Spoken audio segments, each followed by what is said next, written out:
में परम पूज्य बाबा साहब डॉक्टर भीमराव अंबेडकर की मूवमेंट को आगे बढ़ाने वाली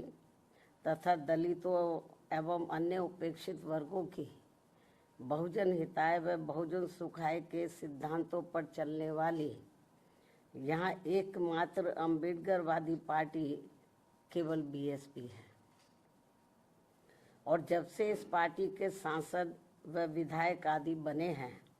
तथा यूपी जैसे विशाल राज्य में भी ये पार्टी कई बार सत्ता में आई है, तो तब से केंद्र व राज्यों की भी सत्ताधारी और विपक्ष की भी अंबेडकर विरोधी जातिवादी पार्टियां किस्म किस्म के साम दाम दंड भेद आदि अनेकों हथकंडे इस्तेमाल करके बीएसपी को कमज़ोर करने में लगे हैं। और इस मामले में सत्ता व विपक्ष में बैठी जातिवादी पार्टियों ने पर्दे के पीछे से विशेषकर दलित एवं अन्य उपेक्षित वर्गों में से कुछ अवसरवादी व स्वार्थी किस्म के लोगों को मैनेज करके तथा उनके जरिए अभी तक जो भी अनेकों संगठन व पार्टियां आदि बनवाई हैं, तो उन्हें फिर ये पार्टियां अपने फायदे के हिसाब से सक्रिय करके व विशेषकर बीएसपी के मजबूत रहे राज्यों में और उसमें भी उत्तर प्रदेश में किस्म किस्म के हथकंडे इस्तेमाल करके यहाँ दलितों एवं अन्य उपेक्षित वर्गों के लोगों को गुमराह करके उनके वोटों को बांटने में लगी है ताकि बीएसपी आगे बढ़ने से रुक जाए। ऐसे में दलित एवं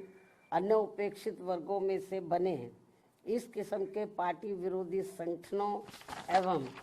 पार्टियों से इन वर्गों के लोगों को जरूर सावधान रहना है, अर्थात इन्हें ऐसे सभी स्वार्थी एवं अवसरवादी पार्टियों व संगठनों से सदैव दूरी बनाकर रखना है, क्योंकि इस किस्म के संगठनों व पार्टियों से बाबा साहब डॉक्टर भीमराव अंबेडकर एवं बीएसपी के जन्मदाता व संस्थापक मान्यवर श्री कांशीराम जी की बहुजन हिताय व बहुजन सुखाय की मूवमेंट से कुछ भी लेना देना नहीं है, जबकि वास्तव में इनकी मूवमेंट को आगे बढ़ाने के लिए बीएसपी पूरे जी जान से लगी हुई है, जिसे आगे बढ़ते एवं मजबूत होते हुए देखकर अब पूरे देश में व खासकर यूपी में यहाँ सत्ता एवं विपक्ष की सभी जातिवादी पार्टियां बहुत ज़्यादा दुखी व चिंतित भी हैं। और अब पिछले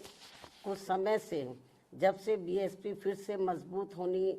शुरू हुई है, तो तब से अब यह सभी विरोधी पार्टियां विशेषकर दलित वर्ग से जुड़े अवसरवादी व स्वार्थी किस्म के संगठनों व पार्टियों आदि को विभिन्न स्तर पर इस्तेमाल करके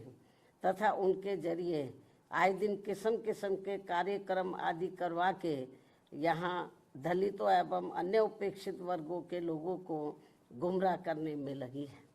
तथा उनकी ताकत को भी बांटने व कमज़ोर करने में लगी हुई है, जिनके बहकावे में इन वर्गों के लोगों को बिल्कुल भी नहीं आना है। और इसके लिए अब ये अवसरवादी व स्वार्थी किस्म के बने संगठन एवं पार्टियां यहाँ जातिवादी पार्टियों के हाथों में खेलकर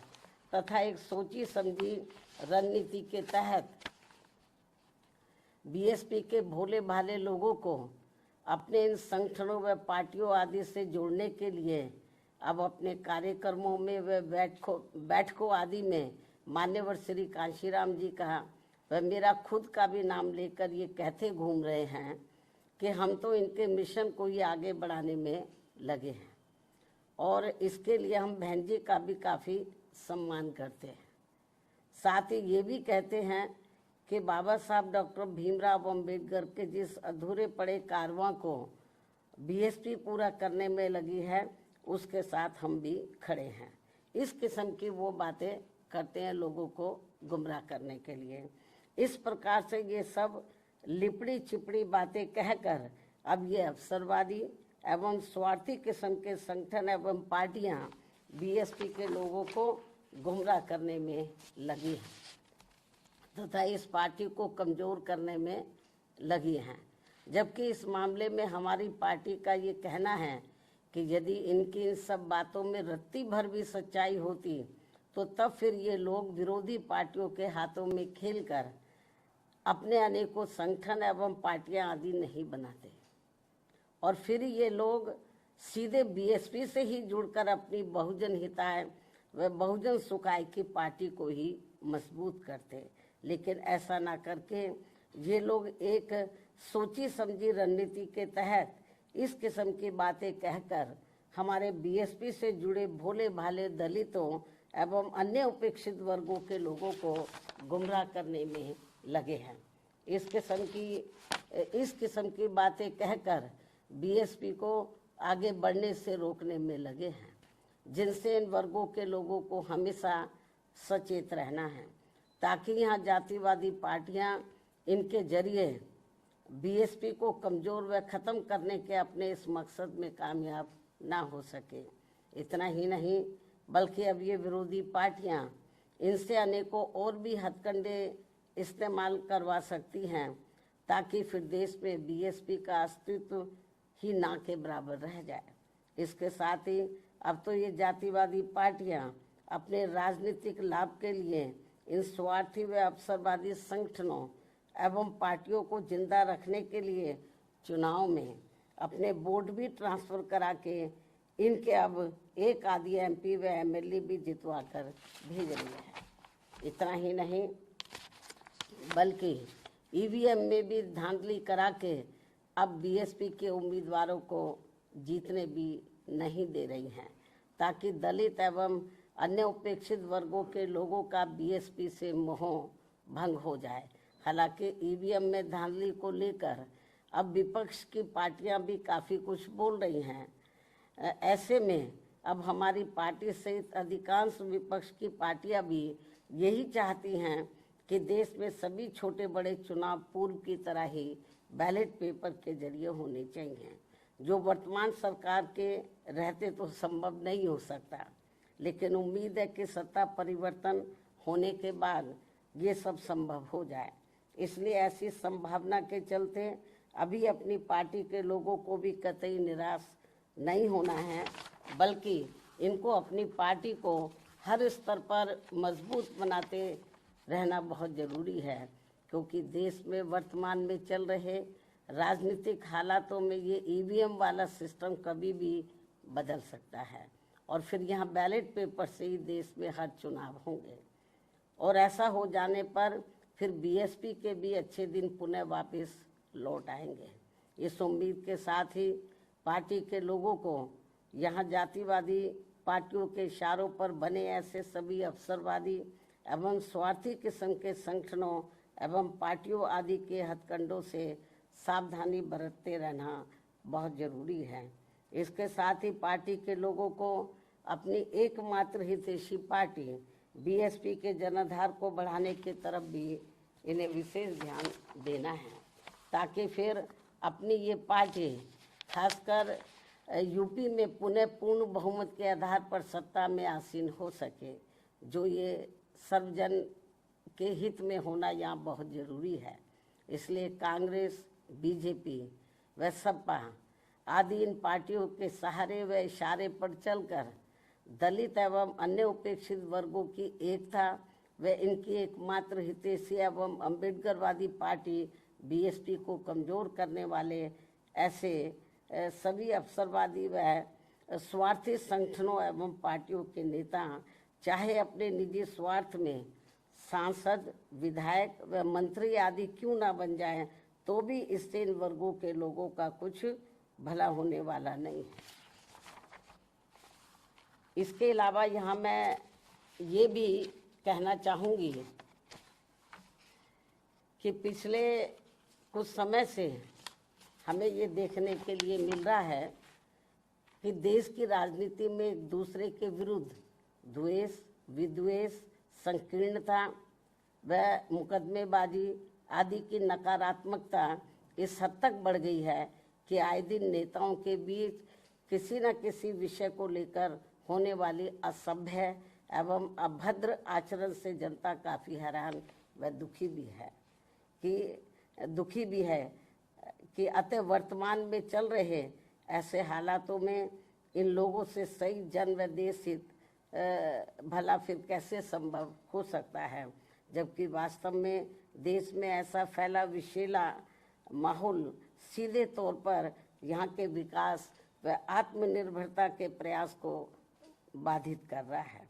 तथा देश के धन्ना सेठों की संपत्ति अब ज़्यादातर विदेशी निवेश में जाने लगी है, जिससे यहाँ की अपार गरीबी, बेरोजगारी, अशिक्षा व पिछड़ापन आदि की ज्वलंत समस्याएं और भी ज़्यादा गंभीर होती जा रही हैं। और इस बीच भारतीय अर्थव्यवस्था में अस्थिरता